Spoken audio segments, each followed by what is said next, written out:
सोमवार ते शुक्रवार सायंकाळी 6:30 वाजता फक्त सह्याद्री वाहिनीवर. विश्रांतीनंतर कार्यक्रमात पुन्हा एकदा स्वागत.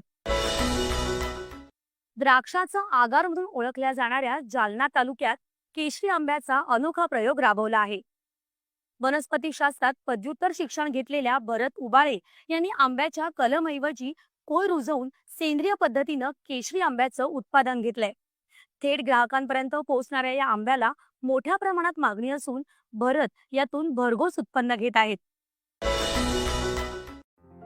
जालना जिल्ह्यातल्या नंदापूर इथे वनस्पती शास्त्रात MSc झालेल्या भरत उबाळे यांनी आपला वडिलोपार्जित शेती उद्योग करायचंच ठरवलं. परंतु द्राक्ष उत्पादक शेतकऱ्यांच्या सध्याच्या परिस्थितीचा विचार करून वनस्पती शास्त्रात MSc झालेल्या भरत उबाळे यांनी विचारपूर्वक आंबा शेती करण्याचं ठरवलं. त्यासाठी आंब्याचं कलम विकत आणण्याऐवजी त्यांनी चांगल्या प्रतीच्या 1000 कोयऱ्या लावल्या. आंब्याचं रोप चांगलं वाढल्यावर त्यावर केशरचं कलम केलं. खड्डे करून शेणखताची मात्रा दिल्यानं कोय चांगली रुजली गेली आणि भरत यांच्या शेतातील 1000 केशर झाडं बहरात आली. केशर आंब्याचा रंग आणि त्याची चव खूपच सुंदर असल्याने या आंब्याला प्रचंड मागणी आहे. कमी पाण्याचं ठिकाण असल्यामुळं आंबा शेती करण्याचे ठरवले. अगोदर मी जमिनीची चाचपणी करून घेतली. माझी जमीन त्या योग्य असल्या कारणाने मी आंबा लागवडीचा निर्णय घेतला व आंबा लागवड केली. बागेचे नियोजन म्हणजे तण काढण्यासाठी मी रोटावेटरचा उपयोग करतो, तसंच खुरपणी करून घेतो. पाण्याचा विषय जर असला तर ड्रिप म्हणजे ठिबक सिंचन मी केलेलंच आहे आणि विहिरीचं पाणी शेततळ्यात टाकून शेततळ्यातून मी बागेला पाणी वापरतो, ते पण ठिबक सिंचनाद्वारे. विजेची कमतरता असल्या कारणाने मी सौर ऊर्जेचा वापर करतोय. शासनाच्या योजनेतून मी सौर ऊर्जेचा उपयोग घेतलेला आहे आणि त्यांनी मला खूप फायदा आलेला जवळपास. आंब्याची बाग व्यापाऱ्यांना न विकता त्यांनी ग्राहकांना थेट आंबा पुरवण्याचं ठरवलं. मागच्या वर्षीचा अनुभव बघता ग्राहकांची वाढती मागणी बघून भरत यांनी जालन्यात घरपोच आंबे पोचवण्याची सुद्धा सोय केली.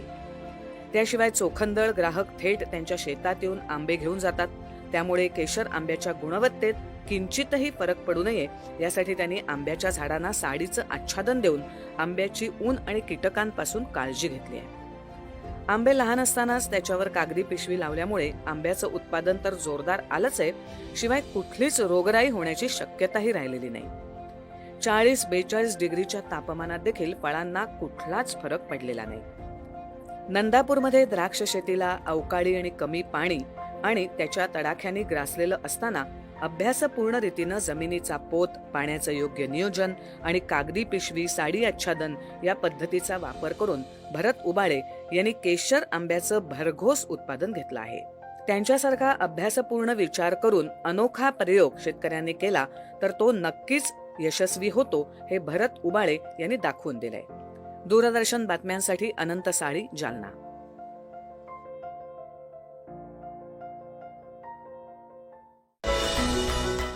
प्रेक्षको, आजच्या भागात आपण इथेच थांबत आहोत. आमचा हा कार्यक्रम तुम्ही DD सह्याद्री न्यूज या YouTube चॅनलवरही पाहू शकता. कार्यक्रम कसा वाटला याबद्दल अभिप्राय नक्की द्या. त्याचबरोबर सरकारच्या विविध कल्याणकारी योजनांविषयी माहिती जाणून घेण्यासाठी आमचा वास्तविकता यशाची हा कार्यक्रम पाहायला विसरू नका. रविवारी दुपारी 2:30 वाजता.